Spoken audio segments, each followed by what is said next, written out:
Ministério Derek Prince, proclamando a palavra inspirada de Deus ao redor do mundo. Derek Prince é reconhecido como autor e professor com livros, áudio e rádio. Derek tenta alcançar os inalcançados e ensinar aqueles que não foram ensinados. Por 50 anos de ministério, ensinando em centenas de países em mais de 50 línguas. E agora, Derek Prince.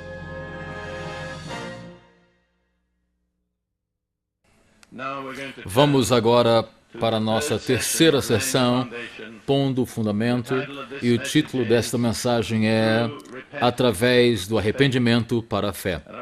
Eu quero dizer já agora que não há outro caminho para a fé senão o arrependimento. Outro caminho que diga chegar lá é uma decepção. Verdadeira fé é impossível sem arrependimento. Deixe-me agora continuar discutindo o fundamento doutrinal. Primeiro falamos sobre o fundamento, que é Cristo, mas o Novo Testamento também revela de que é um fundamento doutrinário. É uma revelação de que tem deixado a perspectiva de muitos cristãos. E gostaria de ir agora discutindo a doutrina que diz, pelo que, deixando os rudimentos da doutrina de Cristo, prossigamos até a perfeição, não lançando de novo o fundamento do arrependimento de obras mortas e de fé em Deus. Veja aí sobre o fundamento da doutrina dos batismos, da imposição das mãos, da ressurreição dos mortos e do juízo eterno. Isso faremos se Deus o permitir. Há aqui dois pensamentos que combinam. Primeiro, é essencial pôr o fundamento. Você nunca põe fundamento, então não pode ter um prédio. Mas uma vez que você já tem o fundamento, você não mantenha repondo o fundamento, mas complete o prédio. Há dois pensamentos aí sobre isso. E vemos em Hebreus 6:1 que diz o fundamento doutrinário do cristianismo, da fé cristã. E é uma lista de 6 doutrinas, quais eu quero agora pôr. Número 1, arrependimento das obras mortas. Número 2, fé para Deus. Número 3, a doutrina dos batismos, e a plural. Número 4, a imposição das mãos. Número 5, ressurreição dos mortos. E número 6, julgamento eterno. E se você seguir isto, você vai começar a nos levar do início da fé cristã até, é claro, o final na eternidade. É muito importante ver que a fé cristã não termina com o tempo, não termina com esta vida ou com esse mundo. Isto nos leva além deste mundo para a eternidade. E eu tenho medo que muitos cristãos hoje tenham nenhuma visão da eternidade. Atuam e pensam como tudo rodeasse acerca do tempo. E na atualidade, Paulo fala de que se a nossa vida apenas tivéssemos fé em Cristo, seríamos os mais miseráveis dos homens. Se você não tem uma visão que te leva além do tempo e para a eternidade, sua condição é de miséria e você vai sofrer muitas decepções, porque tempo não é o final. O final é a eternidade. E nisto, essas 6 doutrinas nos levam do início, que é o arrependimento, até o final, que é a ressurreição e julgamento. Eu gostaria de começar a falar sobre a primeira doutrina fundamental, que é arrependimento das obras mortas. Mas gostaria de apontar uma coisa aqui primeiro. No verso 3, algo remarcável do capítulo 6, que o escritor diz, este faremos se Deus permitir. Nós iremos completar e vamos ser completos se Deus permitir. E você perguntará, por quê? Por que Deus não permitiria?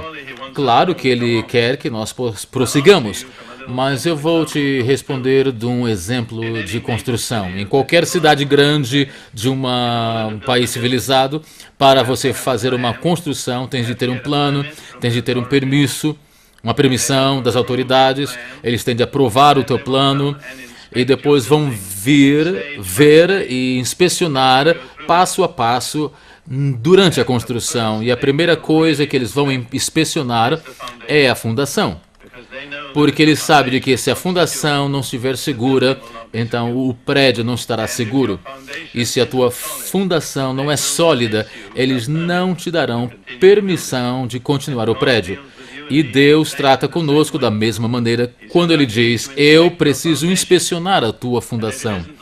E se não está de acordo com os meus preceitos, não vou te dar a permissão.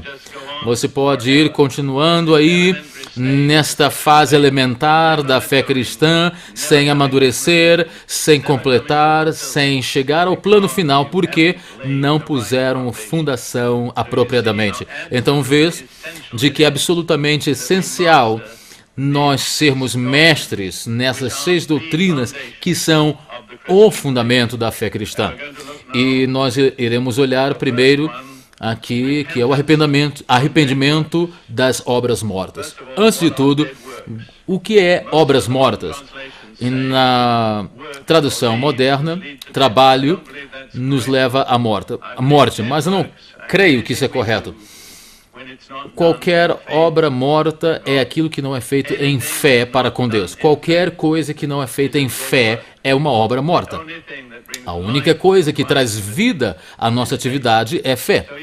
Então você talvez foi um bom sentador de igreja, deu dinheiro pobre, fez orações, mas não fez com fé. Então foi tudo obras mortas. Precisamos de nos virar de tudo que é aquilo que não é feito com fé. Fé apenas dá vida para aquilo que nós cremos e aquilo que nós fazemos. Não significa necessariamente de que você pode viver uma vida de pecado, mas você talvez não estava em vida para com Deus, porque fé não entrou em teu coração e trouxe a vida de Deus. Agora, é muito importante entender o que é arrependimento. Arrependimento não é emoção. E eu vi muitas vezes pregadores tentando pegar a emoção do povo para uma atitude da fé em Cristo. E muitas vezes isso deixa as pessoas para baixo, porque as emoções se vão embora e as pessoas ficam sem nada. Ponha na mente, arrependimento definido na Bíblia não é uma emoção, é uma decisão. Não sai da emoção, mas revela-se da vontade. Se pudermos alcançar a vontade do povo e mudar a vontade do povo, então vamos ver conversões permanentes. Muitos dos convertidos na igreja hoje é impermanente porque, na realidade, nunca mudaram a vontade da pessoa. Tiveram uma experiência emocional, eles ficaram animados, talvez sentiram-se muito bem por semanas e até anos, mas no final não tiveram aquilo que é necessário para chegar no final, porque não foram tocados. Há 2 línguas na Bíblia, o grego no Novo Testamento e o hebraico no Antigo. E vamos ver de que nessas 2 línguas há uma palavra específica para arrependimento. Mas apenas estas 2 línguas juntas vamos entender o significado completo. No grego, a palavra secular é sempre traduzido mudar a mente, mudar a maneira que você pensa. Antes de tudo, então, arrependimento é mudar a mente acerca da maneira que você vive, acerca da maneira que você vive para si próprio, para fazer suas próprias coisas. Mas agora eu vou agradar a Jesus, meu Salvador. É uma decisão. Como eu disse antes, não é uma emoção. Você pode se arrepender sem nenhuma óbvia emoção, mas você não pode se arrepender sem fazer uma mudança de vontade. E então, no hebraico, e é muito típico do judeu, porque eles são bem práticos, Eles querem saber como é que funciona isso. E no hebraico a palavra para o arrependimento significa virar. Você estava olhando para um lado, errado, com as costas para Deus. Então você vira 180 graus para olhar para Deus e diz: Deus, aqui estou, diga-me o que eu tenho de fazer e eu vou fazer. Então você põe os dois juntos e você tem a imagem completa de arrependimento. Fé apenas vem pelo arrependimento. A palavra ou a mensagem completa da Bíblia está nesta ordem: arrependimento e crer. Muitas pessoas, e talvez alguns estão aqui, batalhando pela fé. E a verdade é, você não está batalhando por fé. Você nunca teve a condição de arrependimento. Você vê, é a primeira base da doutrina fundamental. E se você não tiver esse fundamento, você vai ter um prédio que vai estar movendo. E eu tenho aconselhado centenas de pessoas, centenas de cristãos com problemas pessoais. E depois de muita experiência, eu vim a uma conclusão. Ao menos 50% dos problemas daqueles que professam ser cristãos de verdade, na verdade nunca verdadeiramente se arrependeram. Eles nunca mudaram realmente sua mente. Eles nunca fizeram realmente uma decisão. Eles nunca renderam-se ao senhorio de Jesus nas suas vidas. Eles estão ainda pensando da sua perspectiva. Agora, se eu fizer isso, então o que é que ele vai fazer por mim? Se eu fizer aquilo, o que é que ele vai fazer por mim? Mas quando você se arrepende, não é como você pensa. Você pensa: se eu fizer isso, vai glorificar Jesus. Se eu fizer aquilo, vai glorificar Jesus. Então temos multidões de pessoas que estão pensando apenas, principalmente os jovens, mas não apenas jovens, mas que têm duplamente. A Bíblia diz sobre uma pessoa com uma mente dupla é instável. Ou seja, não tem uma fundação sólida, não pode produzir um prédio estável. Então eu te convido agora, neste momento onde você estiver, quietamente, para refletir e perguntar-se: eu realmente já me arrependi? Ou será de que ainda tenho duas mentes? Segunda é para agradar Jesus, na terça é para agradar a mim próprio. Você vê, amigo, você tem o pior dos dois mundos aí. É melhor viver apenas um. Porque na realidade você tem uma mente dividida no meio. E agora temos de ir à natureza do arrependimento. Há uma parábola que Jesus falou que é mais viva e mais perfeitamente ilustrada sobre arrependimento. É a parábola do filho pródigo. Alguém disse de que deveria ser chamado a parábola do pai que se importa. Você lembra-se, em Lucas 15, a maior parte de vocês conhecem. O segundo filho de uma família rica decidiu pegar a sua herança do seu pai agora e sair para um país distante e viver a sua vida. E fez todos os tipos de pecados. E depois, quando gastou toda a sua herança, a fome veio. E o único trabalho de que ele encontrou era alimentando porcos. Você tem que lembrar, ele era judeu, então para ele alimentar porco era uma coisa muito baixa. Sem nenhum preconceito aqui para os fazendeiros de porcos aqui. Não estou falando nada contra os porcos. É apenas uma questão sobre o povo judeu e os porcos. Então aqui temos um maltrapilho alimentando porcos, faminto, desejando encher o seu estômago com aquelas bolotas dos porcos. Isso é o que acontece em Lucas, no verso 17 de Lucas 15. Quando ele viu isso, isso é o que você tem que entender. Você tem de entender. É o que eu chamo o momento da verdade. Você tem de cair em si. Você tem de ver-se como Deus te vê. E caindo em si,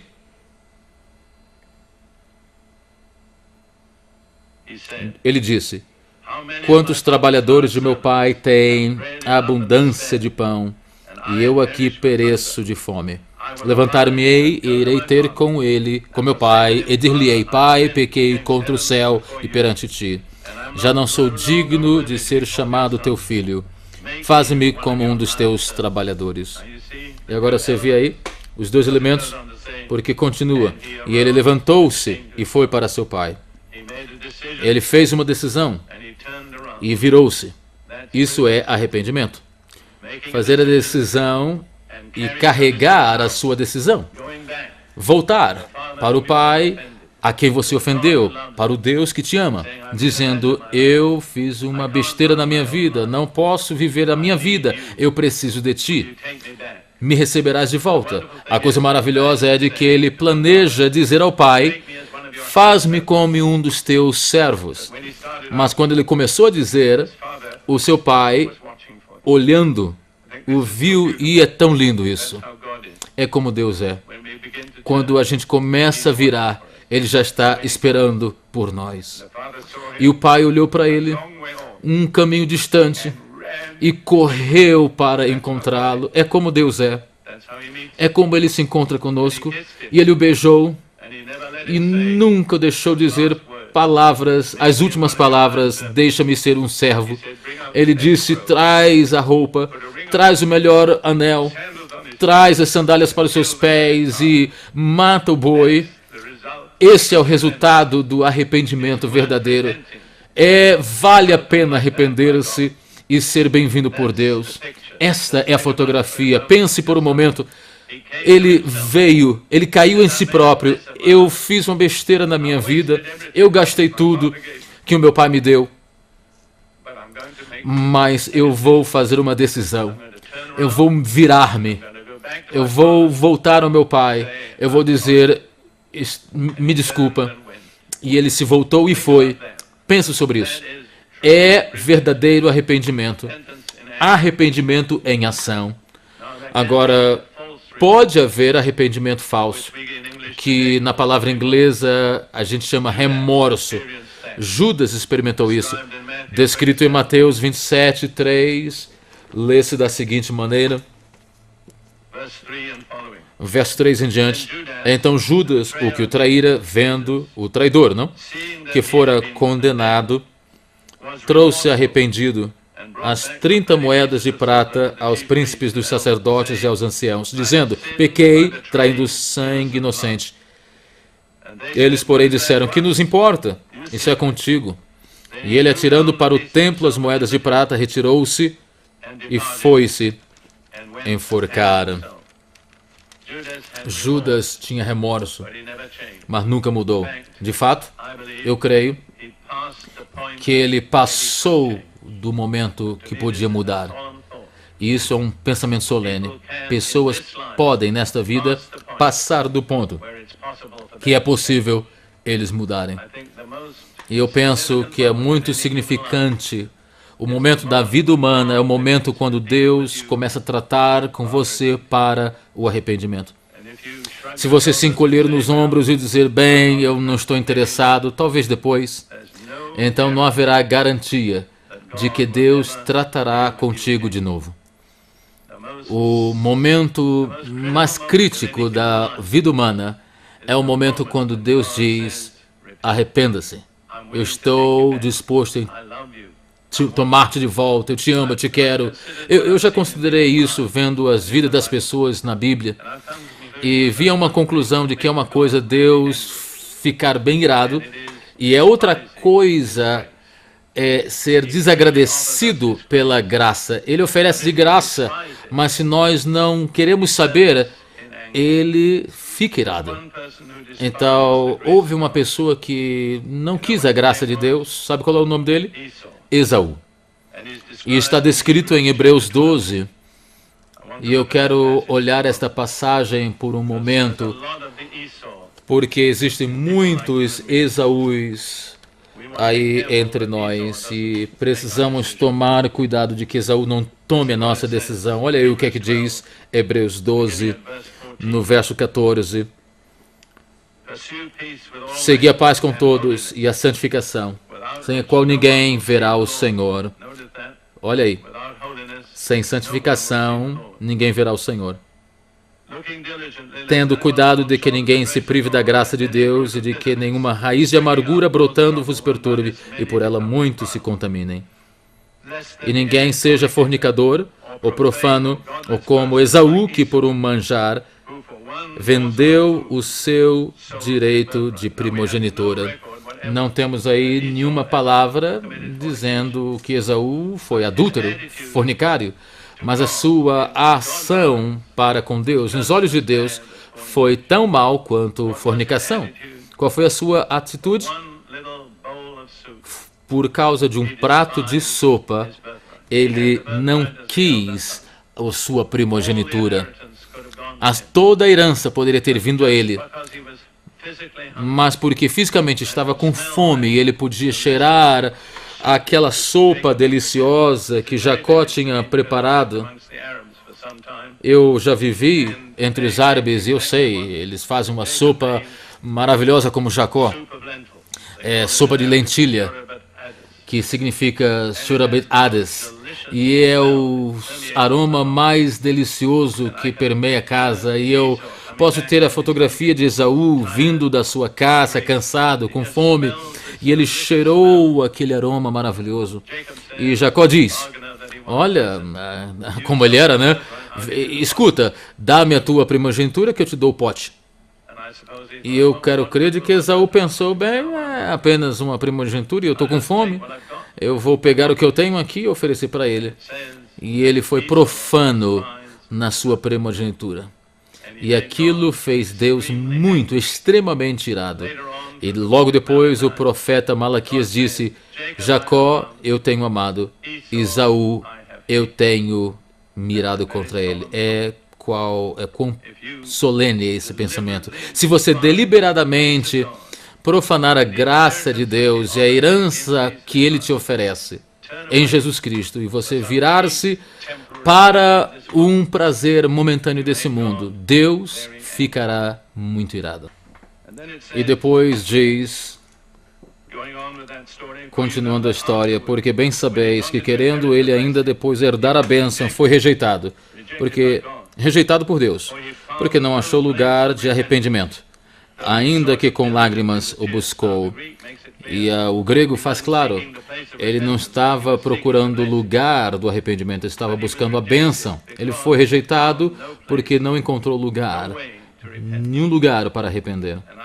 E eu creio de que nesta vida a pessoa pode passar do lugar de arrependimento e nunca voltar a ele. E eu quero te desafiar, isso é muito, muito importante. Muito pouco é falado hoje em congregações e muitas denominações acerca da necessidade do arrependimento. E sem verdadeiro arrependimento não pode haver verdadeira fé. Você vai ter sempre uma experiência para cima e para baixo, um dia e outro, porque você não pôs o primeiro fundamento, que é arrependimento. A decisão da mente de virar-se, de fazer o que você quer e olhar para Deus e dizer a Ele, eis-me aqui, diga-me o que eu tenho de fazer e eu farei. Isso é arrependimento. Há alguns de vocês aqui hoje que talvez nunca verdadeiramente se arrependeram e eu quero sugerir para você, é a fonte dos teus problemas. O teu para cima e para baixo, sentir-se bem hoje, ter um culto maravilhoso e é maravilhoso, ou no outro dia de manhã alguma coisa acontece e você está para baixo. Você nunca pôs realmente a primeira pedra de fundamento. Tudo que você tem é um edifício móvel que qualquer dia pode cair. E agora eu quero enfatizar que para arrepender tem de ir antes da fé. Não há verdadeira fé sem arrependimento. Isso está enfaticamente em todo o Novo Testamento. Em Mateus 3, lemos sobre o ministério de João Batista, que foi enviado para preparar o caminho do Messias, Jesus. E qual era a sua mensagem? Em uma palavra, arrepende. Em outra palavra, arrepender era essencial antes do Messias vir. Arrependimento preparava o caminho do Messias, até de que o povo de Deus, Israel, pudesse estar nessa experiência de arrependimento. Eles não podiam estar prontos para encontrar o Messias. Em Mateus 3, verso 1 ao verso 3, diz o seguinte: E naqueles dias apareceu João Batista pregando no deserto da Judeia e dizendo: Arrependei-vos, porque é chegado o reino dos céus. Porque esse é o anunciado pelo profeta Isaías e disse: Voz do que clama no deserto, preparai o caminho do Senhor, endireitai as suas veredas. E esse João preparou como? Chamando o povo ao arrependimento. E arrependimento é a única maneira que nós podemos preparar para que o Senhor venha ao nosso coração. E depois, quando João tinha terminado, Jesus, ele próprio, cumprindo as palavras proféticas de João, veio continuar o ministério do Evangelho. E diz em Marcos 1, 14 e 15: E depois que João foi entregue à prisão, veio Jesus para a Galileia, pregando o Evangelho do reino de Deus, dizendo: O tempo está cumprido, e o reino de Deus está próximo. Arrependei-vos e crede no Evangelho. Arrepender e crer. Você não pode crer realmente sem ter primeiro arrependido. A primeira palavra de comando que saiu dos lábios de Jesus não foi crer, foi arrepender.